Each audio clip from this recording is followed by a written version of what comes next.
श्री शिवाय दोस्तों, 12 नवंबर 2024 मंगलवार के दिन करीब 400 वर्षों बाद एक दिव्य और दुर्लभ संयोग बनने जा रहा है, क्योंकि इस दिन सभी एकादशियों में से सबसे बड़ी एकादशी देवउठनी एकादशी पड़ने जा रही है। दोस्तों, ये एकादशी मंगलवार के दिन पड़ रही है, जिस वजह से इस दिन 18 बड़े योगों का निर्माण हो रहा है, जो कि है धन लक्ष्मी योग, अमृत सिद्धि योग और गजकेसरी योग।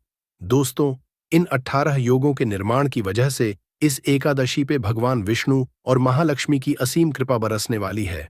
और अगर इस दिन आप चुपचाप किसी को बिना बताए स्वास्थ्य से जुड़ा ये अचूक उपाय कर लेते हैं, तो आपकी सभी समस्याओं का हल संपूर्ण रूप से हो जाएगा।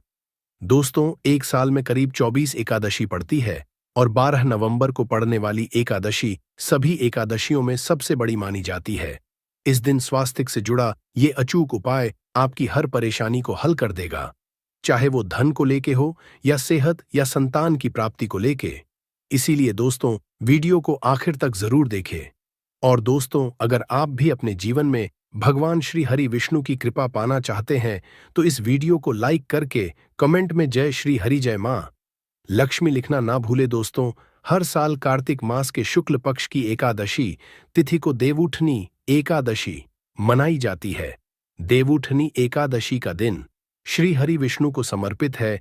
इस दिन जगत के पालनहार श्री हरि विष्णु अपनी 4 महीने की योग्य निद्रा से जागते हैं। इसके बाद से ही सभी मांगलिक कार्य आरंभ हो जाते हैं। इसके अलावा देवउठनी एकादशी भगवान विष्णु को प्रसन्न करने के लिए भी बेहद उत्तम मानी जाती है।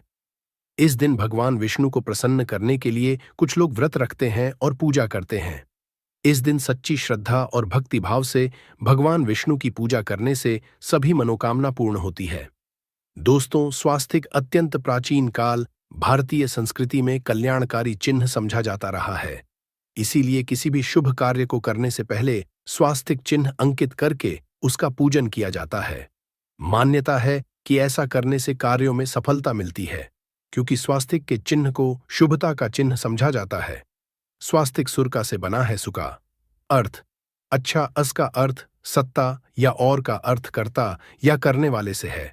इस तरह स्वस्तिक का अर्थ अच्छा या मंगल करने वाला ऐसा बताया गया है। मेन वर्णित है स्वस्तिक सर्वदा रुद्र, अर्थात सभी दिशाओं में सबका कल्याण हो। इस तरह स्वास्तिक एक शब्द से किसी व्यक्ति या जाति विशेष का नहीं, परंतु संपूर्ण विश्व के कल्याण या वासुदेव की भावना निहित है। किसी भी शुभ कार्य को करने से पहले गणेश जी का नाम लेते हैं और हिंदू धर्म में स्वास्तिक को गणेश जी का भी प्रतीक समझा जाता है। वैसे तो किसी भी शुभ कार्य को पहले स्वास्तिक बनाकर ही थाली में रखते हैं और पूजा करते हैं, क्योंकि ऐसा करने से में खुशियां बढ़ती है। स्वास्तिक में 4 तरह की रेखाएं होती हैं और इनका आकार भी एक समान ही होता है। ऋग्वेद की आंचा में स्वास्तिक को सूर्य का प्रतीक समझा गया है और उसकी 4 भुजाओं को उपमा दी गई है।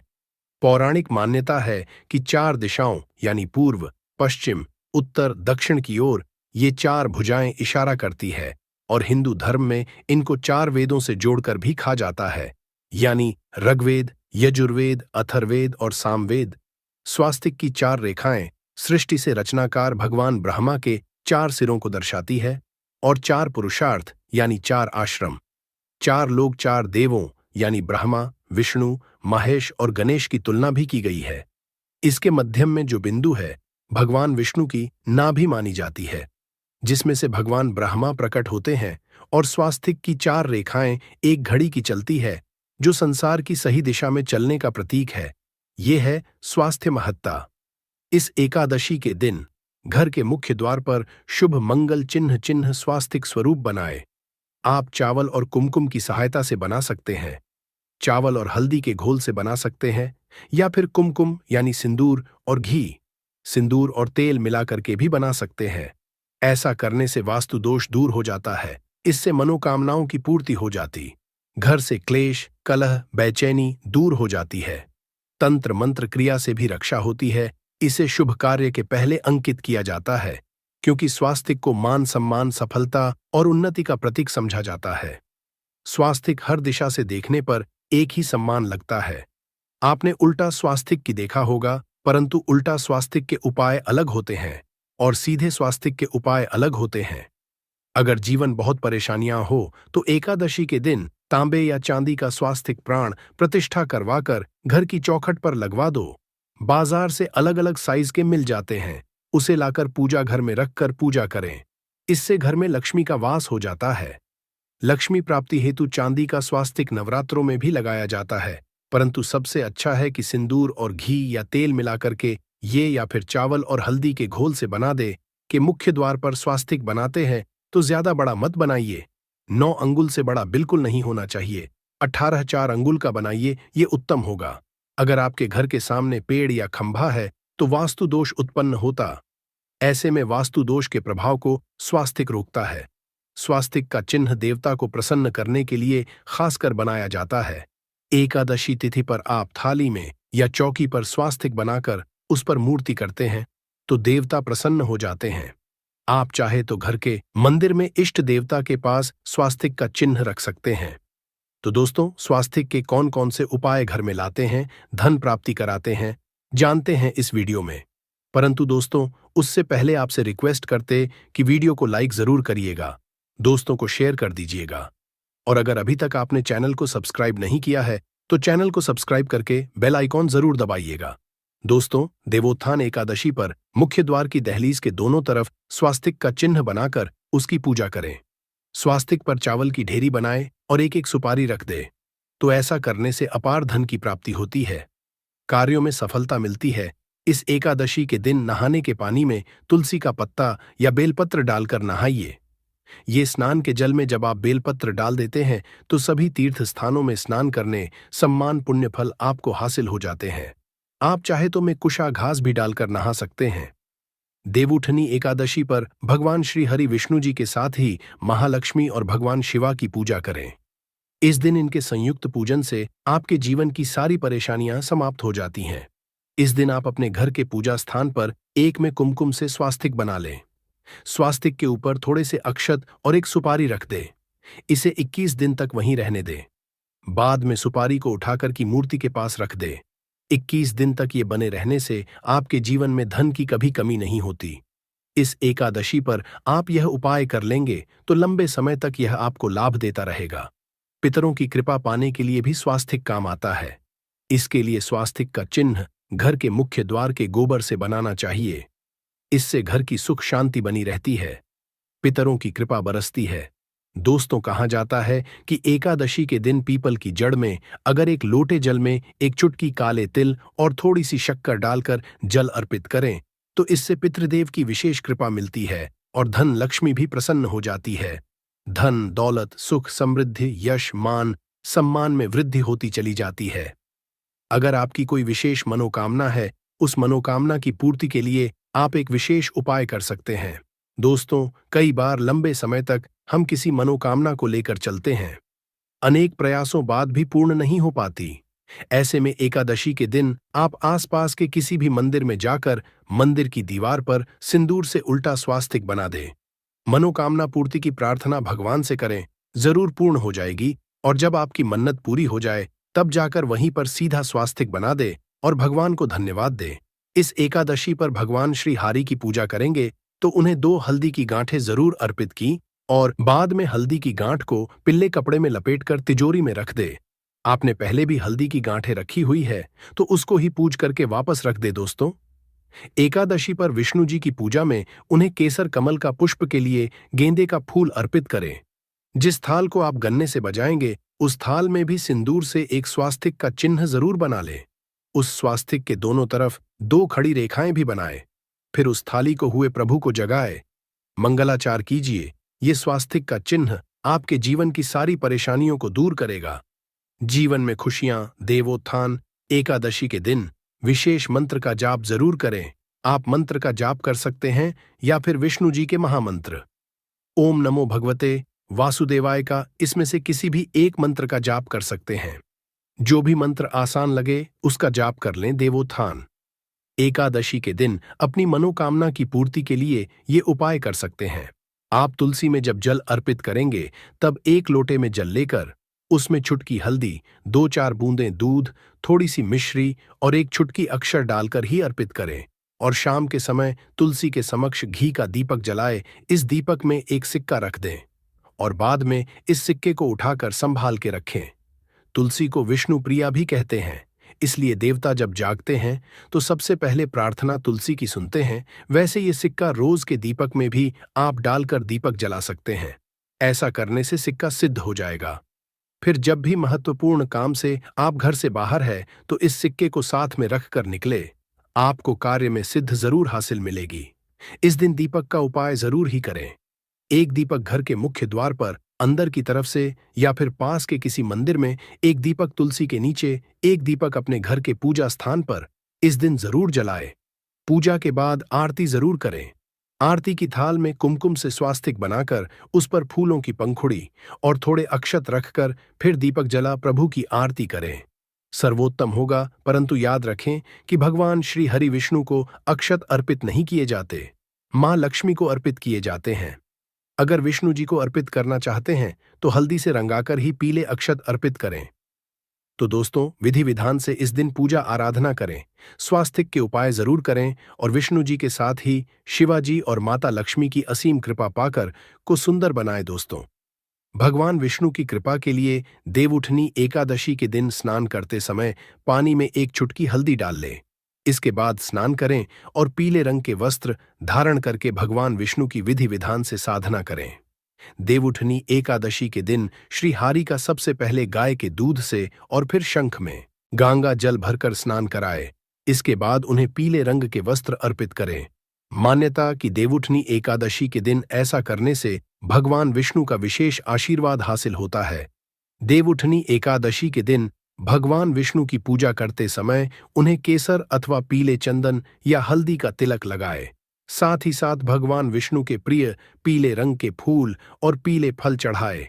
मान्यता है कि इस उपाय को करने से भगवान विष्णु शीघ्र ही प्रसन्न होकर भक्तों को मनचाहा आशीर्वाद देते हैं। आपके नजदीक भगवान विष्णु का मंदिर ना हो तो आप भगवान विष्णु के अवतार भगवान श्री कृष्णा की मूर्ति की भी पूजा करके देवउठनी एकादशी का पुण्य फल हासिल करें। ईश्वर की साधना आराधना में मंत्र जप का विशेष महत्व होता है। ऐसे में आज देवोत्थान एकादशी के दिन भगवान विष्णु की कृपा पाने के लिए ओम नमो भगवते वासुदेवाय नमः मंत्र का जप जरूर करें। यदि संभव हो तो इस मंत्र का जाप तुलसी या पीले चंदन की माला से करें। धार्मिक और पौराणिक मान्यताओं के अनुसार पीपल के पेड़ में भगवान विष्णु का वास होता है। ऐसे में देवउठनी एकादशी के दिन पीपल के पेड़ में जल जरूर अर्पित करें कि पूर्ति के लिए इस दिन दूध मिला हुआ जल भी पीपल में चढ़ा सकते हैं। अगर आप देवउठनी एकादशी की पूजा का पूरा फल हासिल करना चाहते हैं तो इस दिन भगवान विष्णु की पूजा में शुद्ध घी का दिया जरूर जलाएं। साथ ही भगवान विष्णु को अर्पित किए जाने वाले में तुलसी के पत्ते जरूर रखें। मान्यता है कि तुलसी के दिन भगवान भोग ग्रहण नहीं करते हैं। पक्ष की दशमी तिथि के अगले दिन देवउठनी एकादशी मनाई जाती है। इस साल 12 नवंबर 2024 को देवउठनी एकादशी का व्रत रखा जाएगा। हर साल कार्तिक माह के शुक्ल पक्ष की दमी तिथि के अगले दिन देवउठनी एकादशी मनाई जाती है। इस साल नवंबर 2024 को देवउठनी एकादशी का व्रत मनाया जाएगा। इस दिन हर क्षण योग और सर्वार्थ सिद्धि योग का अद्भुत संयोग बन रहा है। इस योग में भगवान श्री हरि विष्णु की पूजा करने से साधक को मनोवांछित फलों की प्राप्ति होती है। इस दौरान माता लक्ष्मी की पूजा करना और भी फलदायक समझा जाता है। दोनों की साथ में पूजा करने से शादीशुदा जीवन में सुख समृद्धि का वास होता है। हमारे हिंदू सनातन में देवउठनी एकादशी को बहुत खास बताया गया है, क्योंकि इस दिन श्री हरि विष्णु 4 माह के लंबे योग नींद से जागते हैं। भगवान श्री हरि विष्णु के योग नींद से जागने के बाद एक बार फिर शादी विवाह सगाई व मुंडन जैसे शुभ मांगलिक कार्य शुरू हो जाते हैं। इसे देवोत्थान और देव प्रबोधिनी एकादशी भी बोला जाता है। इस दिन भगवान श्री हरि विष्णु की पूजा पूरे विधि विधान से करनी चाहिए, से वह प्रसन्न होते हैं। ऐसे में देवउठनी एकादशी की पूजा विधि के बारे में जानते हैं। देवउठनी तिथि 2024 कार्तिक माह में आने वाली शुक्ल पक्ष की एकादशी तिथि की शुरुआत 11 नवंबर को शाम 6:46 से होगी। इस तिथि का समापन अगले दिन 12 नवंबर को दोपहर बाद 4:04 पर होगा। देवोत्थान एकादशी के नियम। देवउठनी एकादशी पर केवल निर्जल या जलीय पदार्थों पर ही व्रत रखना चाहिए। अगर रोगी वृद्ध बालक या व्यस्त इंसान है तो केवल एक वेला का व्रत रखना चाहिए। दिन चावल और नमक से परहेज करना चाहिए। भगवान श्री हरि विष्णु या अपने इष्ट देव की उपासना करें। तामसिक भोजन, प्याज, लहसुन, मांस, मदिरा या बासी भोजन का सेवन बिल्कुल ना करें। आज के दिन एयूएम नमो भगवते वासुदेवाय नमः मंत्र का जाप करना चाहिए। देवोत्थान एकादशी की पूजा विधि: इस दिन गन्ने का मंडप बनाए और बीच में चौक बनाए। चौक के बीच में चाहे तो भगवान श्री हरि विष्णु का तस्वीर या मूर्ति रख सकते हैं। चौक के साथ ही भगवान के चरण चिन्ह बनाए जाते हैं जो ढके रहने चाहिए। भगवान को गन्ना, सिंघाड़ा और फल मिठाई अर्पित किया जाता है। फिर घी का एक दीप जलाए, इसे रात भर जलने दे। फिर भोर में भगवान के चरणों की विधिवत पूजा करे और चरणों को स्पर्श करके उनको जगाए कीर्तन करे। व्रत की कथा सुने। इसके बाद से सारे मंगल कार्य विधिवत शुरू किए जा सकते हैं। कहते हैं कि भगवान के चरणों का स्पर्श जो मनोकामना मांगते हैं वह पूरी हो जाती है।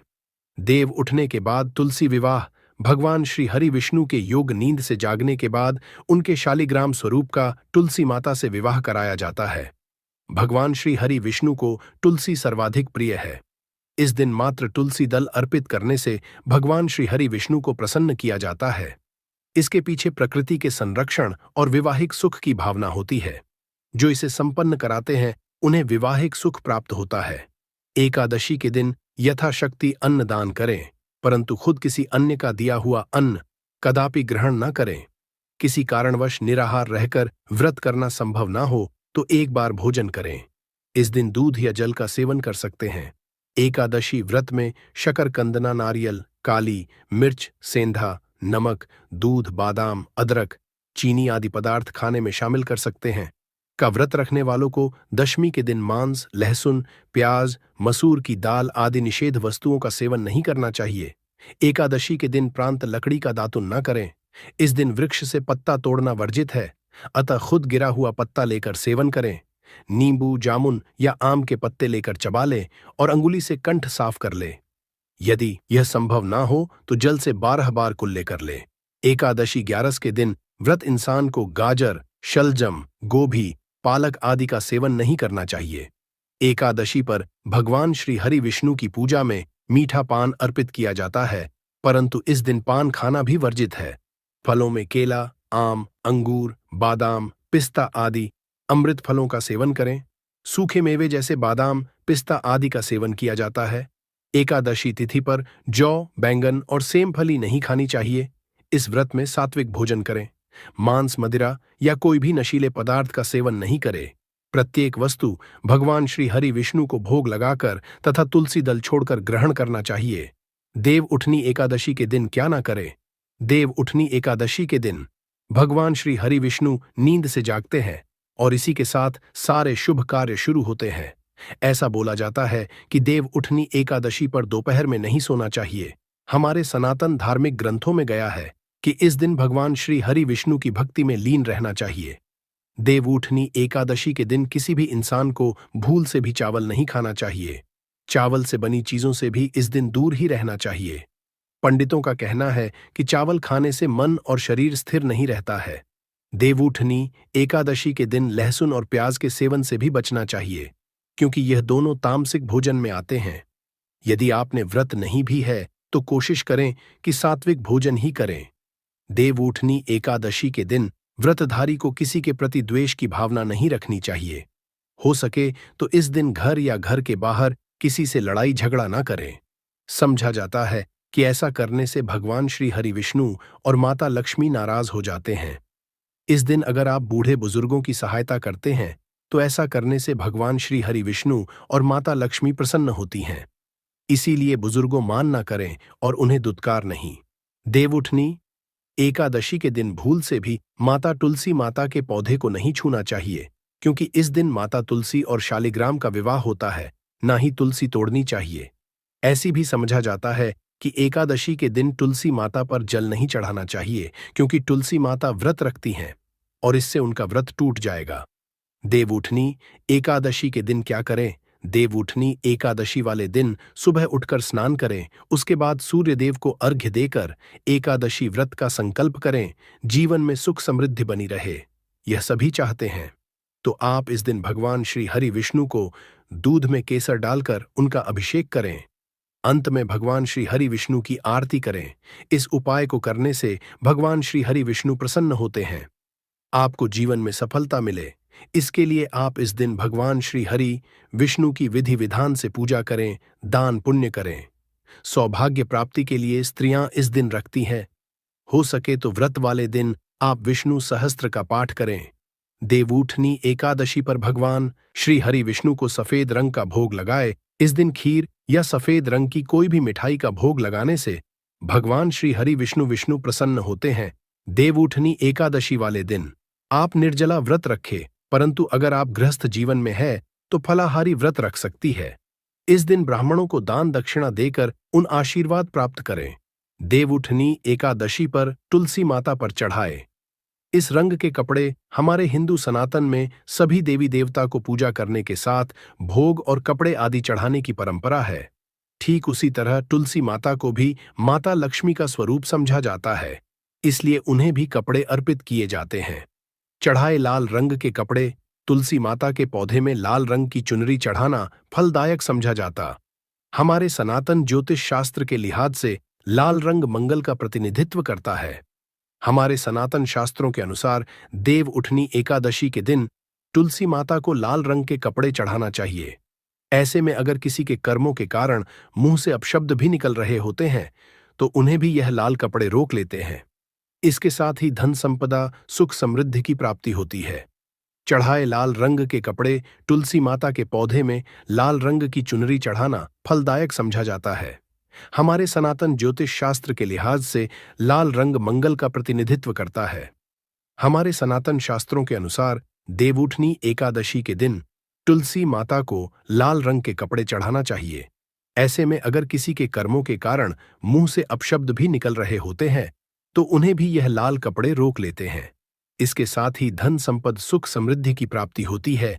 पीले रंग के कपड़े पहने एकादशी के दिन भगवान श्री हरि विष्णु का पाने के लिए नहाने के जल में एक चुटकी हल्दी डालकर स्नान करें और उसके बाद पीले रंग के कपड़े पहने। ऐसा करने से भगवान श्री हरि विष्णु की कृपा बनी रहती है। करियर में होगा सुधार। अगर आपके भी करियर में बाधा आ रही है तो देवउठनी एकादशी के दिन भगवान श्री हरि विष्णु को केसर वाले दूध से अभिषेक करें। ऐसा करने से सारी परेशानियां दूर हो जाती हैं। विवाह के योग्य अगर किसी इंसान को विवाह से जुड़ी परेशानियों का सामना करना पड़ रहा है तो वह देवउठनी एकादशी के दिन विष्णु की पूजा के दौरान केसर, हल्दी या पीले चंदन का तिलक करें। उसके बाद भगवान श्री हरि विष्णु को पीले रंग के फूल अर्पित करें। ऐसा करने से विवाह के योग शीघ्र बनते हैं। मिलेगी कर्ज से मुक्ति। कर्ज से मुक्ति पाने के लिए देवउठनी एकादशी के दिन पीपल के पेड़ पर जल चढ़ाना चाहिए। इसके बाद शाम को पेड़ के नीचे दीप जलाए। समझा जाता है कि इन उपायों को करने से इंसान को जल्द ही कर्ज से मुक्ति मिल सकती है। धन की कमी नहीं। कार्तिक माह में तुलसी माता की पूजा करने का खास महत्व है। देवउठनी एकादशी के दिन तुलसी माता के पौधे में गन्ने का रस मिलाकर चढ़ाएं। इसके बाद देसी घी का दीप जलाकर तुलसी माता की आरती करें। समझा जाता है कि ऐसा करने से इंसान को कभी धन की कमी नहीं होता और जीवन से सभी कष्ट भी दूर होते हैं। दोस्तों, अभी तक आपने जय जय मां लक्ष्मी, जय भगवान श्री हरि विष्णु ना लिखा हो तो जरूर ही लिख दीजिए। चलिए भगवान श्री हरि विष्णु के लिए आप ऐसी गलती भूल कर भी ना करें। यह गलती आपके भगवान श्री हरि विष्णु को क्रोधित कर सकती है, इसीलिए ऐसी गलती भी नहीं करना चाहिए। दोस्तों, और कमेंट बॉक्स में आप अपनी राशि जरूर डाल दी, क्योंकि हम राशि से जुड़ा भाग्य भी बताते हैं। इसलिए कमेंट बॉक्स में आप अपनी राशि जरूर ही डाल दीजिए। चलिए आगे जान लेते हैं कौन सी गलतियां भगवान श्री हरि विष्णु को क्रोधित कर सकती हैं। इसलिए आप ऐसी गलती भूल कर भी ना करें, भूल से भी ना करें। यह गलती एक दोपहर में नहीं सोए। 4 माह के लंबे समय के बाद भगवान श्री हरि विष्णु योग नींद से बाहर आते हैं। ऐसे में हमें दोपहर में नहीं सोना चाहिए और भगवान श्री हरि विष्णु का कीर्तन भजन करना चाहिए। इससे माता लक्ष्मी प्रसन्ना होती है और धन लाभ होता है, और सोना अशुभ और भगवान का अनादर समझा जाता है। चावल का सेवन नहीं करें। पौराणिक मान्यताओं और कहानियों में एकादशी के दिन चावल खाने की मनाही है। ऐसी समझा जाता इस दिन चावल खाने वाला इंसान रेंगने वाला जीव बनता है। इसलिए चावल, मांस, मदिरा आदि का सेवन एकादशी के दिन नहीं करें। साथ ही लहसुन प्याज से भी परहेज करना चाहिए। किसी को भला बुरा नहीं बोले। देवउठनी एकादशी को व्रत के दौरान किसी भी इंसान को भला बुरा नहीं बोले और ना ही किसी के लिए मन में बैर पाले। इस दिन अपने मन में सिर्फ और सिर्फ भगवान के प्रति आस्था और भक्ति का भाव रखना चाहिए, तब जाकर सार्थक होगी। भूलकर तुलसी माता का पत्ता नहीं तोड़े। तुलसी माता भगवान श्री हरि विष्णु को अत्यंत प्रिय है। ऐसे में भूलकर भी इस दिन तुलसी माता की पत्ती नहीं तोड़े, इससे भगवान श्री हरि विष्णु क्रोधित हो जाएंगे। देव उठनी एकादशी पर करें, इन चीजों का दान दें। उठनी एकादशी पर पीले कपड़े, मुरली धान, गेहूं, मक्का, बाजरा, उड़द, कपड़े, सिंघाड़ा, शकरकंदी, गन्ना, मौसमी फल, केसर, केला, हल्दी, मोरपंख और शंख आदि का दान करना शुभ समझा जाता है। दान करते समय इस बात का ध्यान रखें कि इसका जिक्र किसी तीसरे इंसान से गलती से न करें, क्योंकि दान को जितना हो सके उतना छिपा कर करना चाहिए। दोस्तों, यह भी जानना आपके लिए बेहद खास, बेहद ही जरूरी और खास है कि देवोत्थान एकादशी का महत्व हमारे वेदों और पुराणों में ऐसी समझा जाता है कि दीपावली के बाद होने वाली इस एकादशी के दिन भगवान का उत्थान होता है।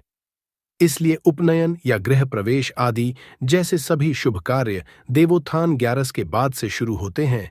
इसी कारण इस 11 के दिन तुलसी विवाह भी किया जाता है।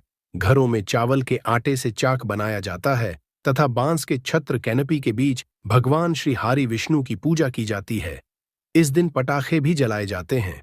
देवोत्थान 11 को आमतौर पर छोटी दीपावली के नाम से भी जाना जाता है। 11 के इस दिन मंगल का संवाहक फिर से अपनी शक्ति प्राप्त करता है। कार्तिक शुक्ल एकादशी के दिन तुलसी विवाह के साथ ही घर में सभी पॉजिटिव कार्य सुचारू रूप से किए जा सकते हैं। तुलसी माता का पौधा प्रकृति का चित्रण करने के साथ ही एक औषधीय पौधा भी समझा जाने के कारण लाभप्रद होने से सभी को दान में दिया जाता है। 4 महीनों की नींद से भगवान श्री हरि विष्णु के जागने के बाद उस क्षण के बाद से सभी शुभ किए जा सकते हैं। भारतीय कैलेंडर के अनुसार एकादशी का दिन वास्तव में नीरस होने के कारण खास रीति रिवाजों के साथ मनाया जाता है। इस दिन से विवाह और कई अन्य शुभ कार्यक्रमों की शुरुआत होती है। इस दिन व्रत रखने का भी अत्यधिक महत्व बताया गया है।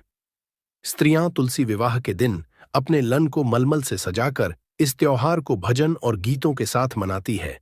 दीपदान के लाभ ऐसा बोला जाता है कि नियमानुसार देवोत्थान एकादशी भगवान श्री हरि विष्णु के शालिग्राम रूप और देवी वृंदा तुलसी माता के विवाह का दिन होता है।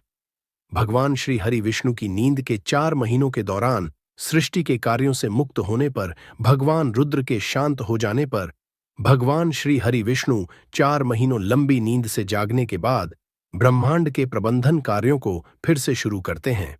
अतः इस दिन पूर्ण समर्पण और विश्वास के भगवान श्री हरि विष्णु की पूजा की जाती है। दिन के उजाले में घर की छत पर दीप रखकर आनंद और सुख में वृद्धि करने के लिए रात में रोशनी करके घर के किसी भी हिस्से में अंधेरा नहीं होने देना चाहिए। आखिर भगवान श्री हरि विष्णु नींद में क्यों जाते हैं? एक समय की बात है, भगवान श्री हरि विष्णु से उनकी प्रिया लक्ष्मी जी ने कहा, भगवान श्री हरि विष्णु, आप पूरे दिन जागते हैं और जब नींद लेते हैं तो वर्षों के लिए नींद में चले जाते हैं, जिससे प्रकृति का बिगड़ जाता है। इसलिए इसे समझते हुए योजना अनुसार नींद ले, जिससे मेरी भी मदद हो जाए। लक्ष्मी जी की बात सुनकर भगवान श्री हरि विष्णु ने मुस्कुराकर उत्तर दिया, देवी, आपने सत्य और उचित ही कहा है।